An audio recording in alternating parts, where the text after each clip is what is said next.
questions? J'ai une question pour Quentin. Parce que j'ai la question de clarification. Les résultats que tu as montrés sur le vote, c'était les législatives 2022. Les 2024. Ça, c'est les vrais sur le vote. Ouais, c'est les vrais résultats, ouais. Ok. Ouais, c'est On a bien pris les. ça. J'ai pas inventé, ouais, on a pris les données. Les vraies données des résultats avec les vrais gens. Ok. On a fait Et tu penses faire la même chose l'année prochaine pour le municipal? Peut-être, mais c'est. Ouais, je sais pas, non. Je sais pas si on va le refaire. On pourrait le refaire, mais on était plutôt parti sur faire une expérience. Ouais. Et ça a été là. Mais ça serait intéressant. Oui. On continue sur le résultat, tu as dit, vous avez le résultat il y a une seconde ou deux. Ouais. Tu as parlé de la taille des effets, est-ce que c'est cohérent avec ce qu'il y avait dans les données observationnelles? Et est-ce que vous avez 4 points de différence? Qu'est-ce que vous avez comme taille d'effet là, expérimentalement? C'est des questions de séminaire. Non, c'est incroyable. C'est beaucoup? Tout marche. Parfaitement. Non, mais on s'est dit, vive la science. On a fait l'expérience et ça a marché. C'est le même effet. Mais c'est bien que moi, je sais même pas si. C'est peut-être un peu de chance, ça. Mais. C'est 3 contre 2,5, quoi. Un truc comme ça. Moi j'avais une question pour Roger 2. Donc en fait, si tu, dans un pays totalitaire où il n'y a qu'une seule source d'information, genre la Russie, ou l'Union soviétique avant, finalement, ce que tu montres, ça crée un message optimiste, parce que les gens qui savent que les gens comme eux ne peuvent pas envoyer d'informations, par exemple les gens qui contestent le régime, savent très bien qu'il n'y a aucun média qui a leur point de vue, du coup, ils retiennent en bloc toute l'information qui leur vient. Donc finalement, ils sont poussés à essayer de chercher des informations derrière. En tout cas, l'opposition reste assez imperméable à la propagande, selon ce modèle. Dans les plus motivés. Dans les plus motivés. C'est vrai que c'est ce qu'on voyait pendant l'époque. Ouais, dans ces régimes-là, c'est qu'il y a des gens qui ont compris qu'ils étaient soumis à la propagande, du coup, ils n'écoutent plus rien. Oui. Non, dans ce sens, l'identité sociale peut avoir aussi un côté positif, c'est vrai.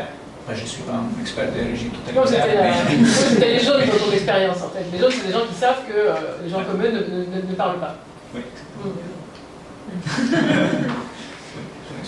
Mais du coup, tu sais, quand c'était en négatif, le biais, parce que tu disais 1 c'était biaisé, 0 ça va, ils arrivaient à retrouver l'information. Quand ça a passé en négatif, c'était biaisé, mais dans un autre sens. Et après, il y a toujours un peu de noise dans les données. Ok, mais normalement, il n'y avait rien qui influençait d'avoir une différence négative. Non, okay. C'est plutôt noise. Ok.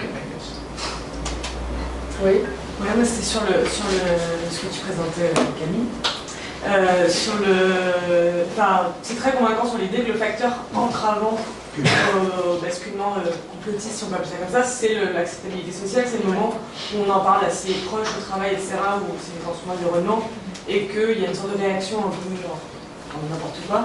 Mais en même temps, on pourrait aussi faire l'hypothèse inverse, c'est-à-dire qu'il y a aussi un truc, spontanément, moi j'aurais plutôt pensé à l'hypothèse inverse, c'est-à-dire un facteur une posture subversive, typiquement chez les enfants et les adolescents, les enseignants ils racontent beaucoup ça, par exemple, qu'en fait dans des groupes de classe, il y en a un qui va dire vous savez que Beyoncé elle est Illuminati, mais en fait précisément parce qu'il cherche, c'est pas du tout l'acceptabilité sociale, mais l'inacceptabilité sociale, c'est-à-dire le moment où on va dire mais quoi, mais comment tu peux dire ça, et où du coup en fait c'est une manière de se positionner dans le groupe comme le plus malin de la classe, etc. Et d'ailleurs souvent les enseignantes elles racontent que si elles disent mais comment tu dis ça, Beyoncé c'est pas Illuminati, ça va pas du tout, c'est si elles, pour le coup c'était le truc de l'humour de Lorette, si elles disent bah oui je sais, à la réunion des Illuminati, moi je la vois tout le temps, en fait l'enfant du coup il est un peu ah bon bah en fait c'était pas subversif, et du coup il lâche son truc parce que qu'il y peut y avoir une posture de provoque quoi qu'on pourrait imaginer et que tu retrouves pas dans ton terrain. Je pense que ça vaut pour les ados, tu vois, construction identitaire, etc. Non, c'est dur quand même pour mes enquêtés de tenir une posture qui est socialement désapprouvée. C'est quelque chose de très difficile, à tel point que ce qu'on voit là dans les groupes Telegram, le processus, quand ils sont sur un canal Telegram, très vite on les accueille comme des héros. T'as réussi à trouver la vérité, t'es au bon endroit, qu'est-ce que t'es courageux, tu es enfin prêt à découvrir toute la vérité de ce monde, etc. Et donc il y a un vrai processus de retournement du stigmate sur ces réseaux. Donc Non, j'aurais pas tendance à suivre cette hypothèse-là, parce que c'est dur, hein, quand bien même ils ont un membre de leur cercle amical, familial proche qui les aide à soutenir la théorie. C'est pas tant. Revendiquer ces croyances-là, revendiquer, dire qu'ils croient dans les reptiliens, c'est quand même sortir de la norme. Donc c'est très compliqué à assumer derrière. Et c'est pour ça que le groupe, notamment sur Telegram, va prendre autant de place dans leur vie ensuite. Il va se substituer au groupe du réel finalement. Et du coup, sur tes 40 interviewés, les 6 qui sortent, c'est au cours de ta période d'observation ou ça a été avant ou après? Non, les entretiens ils sont rétrospectifs. Donc c'est leur parcours biographique. Ils étaient déjà sortis du coup Ah non, ils sont tous. Tu veux dire les 6 qui se sont détournés ils sont toujours présents, ils sont toujours inscrits sur les canaux, mais ils n'adhèrent pas. J'ai envie de te dire pour le moment. Mais du coup, depuis combien de temps? Ils étaient inscrits, c'est variable. En général, c'est le Covid qui les a amenés à l'inscription. Donc ça a été bien. Ouais. Alors, au moins, ces entretiens-là, peut-être un peu moins 2-3 ans qu'ils étaient présents. Donc ils consultent, hein, mais Ils viennent pas à l'arrivée. non. Au moins, ça fait quand même plusieurs années qu'ils sont dessus. Est-ce que du coup, ils y ont cru au début et juste sont arrivés pour voir et après, il y a eu un moment qui les a fait. C'est un peu la temporalité qui me demande. Alors, c'est compliqué parce que c'est pour ça que j'aimerais mettre en place des entretiens longitudinaux pour vraiment suivre la croyance, parce que là, on n'est que sur de rétrospectif. C'est pour ça que je précisais ma définition. Croyance radicale, il n'y a pas de place pour le doute. Et si on se base sur cette définition, alors non, ils n'ont jamais été complotistes. Okay. Ils n'ont jamais dit « je crois, je suis sûr de moi ». Rien de ce que je pourrais voir ne changera cette croyance-là. Jamais, aucun moment. Moi justement j'avais une question là-dessus, parce que souvent on décrit les complotistes comme étant ayant une collection de vérités auxquelles ils croient, mais avec une sorte de probabilité. Donc il y en a plein, elles ne sont pas forcément cohérentes entre elles, et en fait ils sont prêts à en abandonner une, du moins qu'il y en a une autre, enfin le tout c'est d'être un peu hors norme. Donc toi tu dis non, celui-là pour moi c'est pas mon échantillon. Non, sinon, enfin... Après, il faut spécifier le terrain. Si on n'a pas c'est ce que je reproche aussi à la littérature sur le complotisme, c'est que finalement on ne définit pas le complotisme. C'est quoi, comment on dit cet individu il est complotiste et celui-là il l'est pas. Quels sont les critères qu'on peut objectiver pour faire la distinction. Donc c'est vrai que moi j'ai pris ce parti-là de dire il y a croyance complotiste dès lors que la croyance est radicale. Mais et du coup ça veut aussi dire que on a souvent tendance à dire que la croyance complotiste est toujours monologique. C'est-à-dire qu'on croit à une théorie du complot, donc forcément on va croire ensuite à toutes les théories du complot. C'est pas ce que je vois. On peut croire à une théorie du complot, Covid-19 essentiellement, et rejeter toutes les autres. C'est aussi possible. J'ai une question aussi pour Antoine-Marie. Finalement, c'est pas tellement... les préconisations, ça semble pas décrire un dialogue ouvert et constructif et démocratique, ça ressemble plutôt à une stratégie de persuasion, d'entrisme, de manipulation et d'enrobage de l'adversaire. C'est-à-dire pour le circonvenir, t'arrives doucement, tu ne te montres pas évidemment oppositionnel d'emblée, parce que sinon, bam, tu vas être envoyé dans ton camp. Et puis, une fois que tu as montré que tu comprenais à peu près ses valeurs, sa manière de fonctionner, etc., tu as un objectif là. Oui, c'est justement ce que je voulais dire tout à l'heure. Ouais, très bien. C'est en fait, il y a une différence entre persuasion et conviction. La persuasion, c'est plutôt justement du sentiment, de la sensibilité, alors que la conviction, c'est vraiment du raisonnement et de l'objectif. Voilà, aussi. Je dirais que ça peut être les deux. C'est-à-dire que là, j'ai beaucoup insisté sur l'aspect stratégique parce que souvent, c'est ce qui refroidit un peu les partisans les plus convaincus. Ils n'ont pas trop envie de rentrer dans un dialogue dans lequel ils doivent humaniser et écouter l'autre si c'est pas pour le persuader ou le faire bouger idéologiquement. Donc j'insiste sur le fait que c'est aussi utile en vue de la persuasion que d'établir un rapport de reconnaissance, d'égalité, d'écoute. Mais il y a aussi juste une motivation purement morale ou épistémique à rentrer en dialogue avec l'autre et à comprendre ce qu'il peut avoir à nous apprendre, par exemple, etc. Là, c'est pas juste stratégique, c'est vraiment je veux apprendre des choses sur le monde. Genre, rien de tel si on est de gauche, j'allais discuter avec un libéral aronien pour apprendre sur les crimes du communisme, par exemple. Et là, on va authentiquement apprendre plein de choses. Donc, je dirais les deux. C'est à la fois stratégique et un truc un peu épistémique et aussi quelque chose de moral, c'est-à-dire réhumaniser l'autre et résister aux mécanismes de la déshumanisation qu'on peut combattre par le contact et par le dialogue face à face. Mais du coup, moi je t'écoutais et je me disais comment je peux en mettre ça en place avec les complotistes. C'était un moment, on appuie sur les boutons moraux, mais je ne vais pas appuyer sur un bouton moral avec des antisémites, des Bah, tu peux faire, je suis sûr que tu le fais déjà spontanément, c'est que en fait tu les respectes comme personne, mais tu vas te permettre de critiquer les idées par exemple. En tant que sociologue. Ouais. J'ai cette casquette de sociologue. Ouais. Mais même en tant que citoyenne. Je ne laisserais pas passer ces discours-là si j'avais pas ma casquette de sociologue. Bah, un bon exemple, je pense, c'est la documentatrice Dia Han qui est allée à la rencontre de néo-nazis du Ku Klux Klan aux États-Unis. Elle va dans leur salon, elle pose sa caméra et elle discute avec eux avec énormément de respect et de compassion. Elle essaie de comprendre d'où viennent un peu les racines de leur haine, qu'est-ce que sont les racines biographiques de cette haine. Elle ne se gêne pas pour critiquer leur idée, pour leur demander pourquoi tu détestes les gens comme moi, tu ne me connais pas, j'ai la peau marron, qu'est-ce qui fait que j'ai mérité ta haine, etc. Et les gars, ça les calme. Pour la première fois, ils ont l'impression qu'on leur parle avec respect et compassion. Et ça établit un peu un rapport comme ça égalitaire de respect mutuel. Et progressivement au fil des conversations, elle montre que beaucoup en fait se déradicalisent un tout petit peu, et même certains finissent par quitter le clan. Donc voilà, il y a la possibilité quand même, je pense, d'établir un rapport de considération mutuelle tout en continuant de critiquer les idées et en donnant juste du respect aux gens. Je veux bien, c'est une remarque en général de ce matin, j'ai oublié, ça va peut-être être un peu décousu, mais il me semble que dans les sciences sociales, il y a quand même, notamment dans ce travail-là je trouve, mais depuis ce matin, il y a des fois on pointe du doigt l'individu, comme si dans des interactions quotidiennes on allait régler la société. En fait, il y a des trucs historiques qui nous rattrapent quand même malgré nous. Moi, dans l'exemple de ma discipline, parce que c'est celle que je connais en anthropologie, des collègues que je pourrais dire de mon métier ont participé à la colonisation. Ils ont participé par leur connaissance à dire que les autres n'étaient pas comme il fallait, sur une dimension très morale, au nom de la science, au nom de la civilisation européenne. Et il y a eu de nombreuses informations qui ont circulé pour légitimer ça ici pendant plusieurs siècles. Donc en fait, c'est très décousu ce que je dis, je ne sais pas si vous voyez où je veux en venir, mais c'est de dire qu'il y a des choses de la société qui nous rattrapent. Quand on est en interaction, aujourd'hui, les anthropologues, quand ils y allaient au 19e siècle, si peut-être ils avaient envie de mieux comprendre l'autre pour l'humaniser, les connaissances qu'ils ont produites sur ces personnes-là, ils ont participé aussi à une entreprise qui les dépassait. Et ce que je veux dire, du coup, moi, quand on vient me dire aujourd'hui, et notamment après tout ce programme d'échange, je ne repars pas avec des solutions, je ne repars pas avec des préconisations ni une bonne morale. Je me dis, au contraire, ça me donne envie d'aller faire des recherches avec des collègues et d'aller creuser ces sujets-là pour se dire, attention, aujourd'hui, pour un grand parallèle historique, sur l'histoire de la colonisation, de l'esclavage, je pense qu'au niveau de l'IA, si je demande à Claude, il va y avoir des biais qui sont énormes. Et donc, les créatrices de contenu que j'ai rencontrées, j'ai envie de dire, continuez à faire ce travail-là, même s'il y a du vrai et du faux, parce que je ne peux pas me remettre à mon institut de recherche qui va financer Claude, ou moi personnellement qui vais financer Claude. Je pense que ça pose des vraies questions.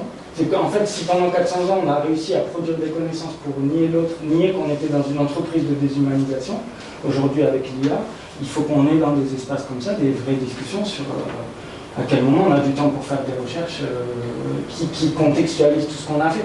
Et après, je sais que le dialogue entre sciences sociales, il est difficile, mais c'est pas à une échelle individuelle en sortant qu'on va régler la question, je crois. Et c'est là l'humilité intellectuelle, il me semble que... moi, je ne repars pas avec des solutions, mais peut-être j'étais un peu trop décousu, mais ça m'a fait écho par rapport à ma discipline, où moi je me dis, voilà, il faut continuer à faire du terrain, il faut continuer à aller voir les gens, parce que si on est tous devant nos ordinateurs à écrire avec l'IA, enfin, et du coup les statistiques des productions de connaissances qui partent aujourd'hui d'Afrique, enfin, on va reproduire ce système-là pendant combien de temps d'invisibiliser les autres. Moi, c'est avec ça que je repars, et du coup, je pense qu'il faut faire du travail de terrain, quoi. Enfin, ça me donne envie d'aller chercher, ça ne me décourage pas. Merci.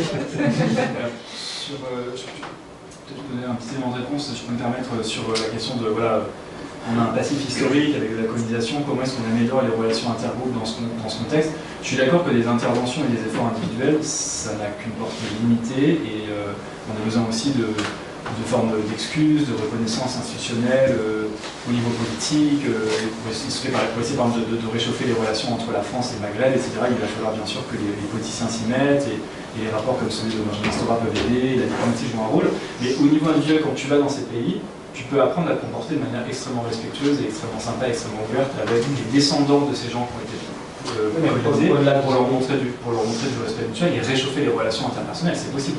Mais à partir du moment où on en avait déjà parlé ensemble, pourquoi je devrais me mettre d'accord avec des gens qui nient mon humanité?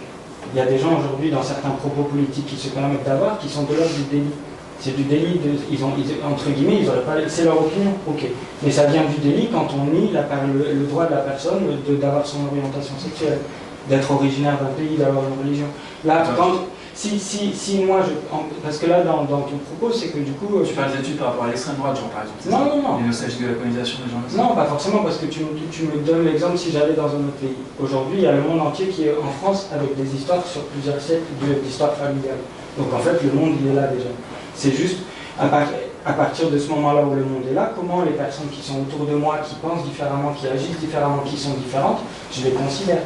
Et il y a dans certaines opinions politiques qui sont exprimées où moi j'ai pas envie d'être d'accord avec ces gens-là. Et c'est pour ça que je pense qu'on ne peut pas repartir avec des solutions faciles, c'est pas le bien, le mal, comme dans le contexte américain, démocrate, républicain. Je pense qu'aujourd'hui le monde est plus compliqué et nos sciences sociales elles doivent servir à montrer cette complexité. Mais comment tu apprends cette complexité autrement qu'en entrant en dialogue humble avec ces gens? Oui, en fait il y a deux choses. Le dialogue humble, là, moi dans ma discipline et dans ma posture de sociologue, c'est ce que j'ai expliqué de raconter dans ma méthodologie. C'est à un moment comment j'ai fait pour essayer de construire ces connaissances de manière à les plus bien étoffer. C'est là. Mais après, voilà, on peut aller, si tu veux, déambuler ensemble et voir comment on rentre en lien avec les gens. Mais je pense que ça pose des questions. Si on me donne des principes moraux de comment je dois me comporter en société, moi, ça me pose question aujourd'hui. En fait, il y a deux. Tu parles d'un dialogue où effectivement deux individus se rencontrent, on parle tranquillement, on monte pas de blanche d'un côté de l'autre, et puis on arrive à trouver une base commune, ou alors identifier le moment où on est en désaccord. Ça, c'est des gens qui discutent sincèrement en étant éventuellement prêts à se comprendre, mais il y a aussi des gens qui sont des entrepreneurs d'opinion, qui n'ont pas du tout envie de s'intéresser aux opinions des autres et qui, au contraire, émettent leurs opinions dans le public, dans l'espoir d'en attirer d'autres, montrer qu'on est nombreux, et comme on est nombreux, il y a d'autres gens qui vont adhérer. Et en fait, le fait d'afficher ses opinions, c'est parfois une entreprise de persuasion et de constitution de groupe. Et dans ce cas-là, il ne s'agit pas du tout de... Donc c'est ça peut-être la différence, c'est que c'est différents types d'interactions finalement. Toi tu parles vraiment d'une interaction où... voilà, je suis entièrement d'accord avec ce que tu dis, c'est une très importante remarque. Les politiciens de carrière, dès qu'ils sont en mandat, dès qu'ils sont en campagne, etc., effectivement, vont prendre la parole typiquement publiquement et là ils vont essayer de mobiliser. Mais pas seulement des politiciens, n'importe qui sur les réseaux sociaux. Pourquoi est-ce que tu affiches une opinion qui a l'air d'être critiquable, etc. C'est parce que tu sais qu'il y a plein de gens qui vont être d'accord ou vouloir être d'accord, etc. Constituer un groupe où finalement la colle au sein de ce groupe, ça va être qu'on est d'accord pour afficher des positions absurdes parce que comme ça on est sûr qu'on va toujours rester ensemble. Et ainsi de suite. Donc en fin de compte, c'est simplement une entreprise politique. Tout à fait. C'est pour ça que je pense que c'est vachement important d'aller discuter avec les gens de manière privée, non publique, en MP si ça doit être à l'écrit d'abord, et ensuite si possible en visio, où on se rencontre et du vrai contact. Et sans enjeu réputationnel avec une interaction qui n'est pas publique. Ouais. Ça va pas être facile. En tout cas, il y a certaines opinions politiques qui sont exprimées, je pense aujourd'hui, qui nient vraiment l'autre dans son entreprise. Il y a plein de travaux qui montrent ça. Donc on ne peut pas être neutre, enfin il me semble, là c'est on ne peut pas être neutre en société. Est-ce qu'il faut être neutre? Est-ce qu'il faut aussi? Oui, voilà. Dans le deuxième cas, il faut pas. Non mais il y a des idéologies haineuses, vous avez raison, mais souvent les gens qui sont pleins de haine, en fait sont pleins de haine parce qu'ils ont le sentiment d'avoir pas été respectés et parce qu'ils ont des représentations excessivement négatives de ce que pense le camp en face. Mais il y a un bénéfice. C'est pour ça qu'il faut aller faire du contact, pour leur faire prendre conscience des nuances de ce que pense leur groupe, et là en général les gens se déradicalisent. En fait, ce que tu dis, c'est que ces gens ils ont une raison de prendre des positions extrêmes, c'est aussi ce que montre Camille, mais donc ça veut dire qu'ils ont un bénéfice à avoir ces opinions, et donc ce bénéfice, il est très, très élevé, et tu peux toujours discuter rationnellement et atténuer un tout petit peu, mais bon, voilà. Ça peut être pire en fait. Le calcul ne peut pas basculer. Parfois c'est un bénéfice, mais parfois c'est juste de la croyance sincère. Non, mais c'est une croyance sincère, mais je te dis qu'il y a des mind as a consuming organ, on a des bénéfices à croire ceci et cela. On peut en avoir. Bon, ben la discussion continue. Vous voyez, c'est vraiment là, pour une fois, un groupe pluridisciplinaire, interdisciplinaire pour de vrai, ça comprend bien. On a eu cette discussion pendant tout le temps finalement. Est-ce qu'on se place au niveau de l'individu, est-ce qu'on se place au niveau du groupe, est-ce qu'on peut accepter certains discours ou pas? Moi, je vais juste une remarque. J'ai trouvé votre langage assez patronizing. Vous dites qu'il faut arriver charitable. Business, si quelqu'un arrive en face de moi charitable, je lui donne un coup de genou. C'est dingue. C'est absolument... C'était entre guillemets.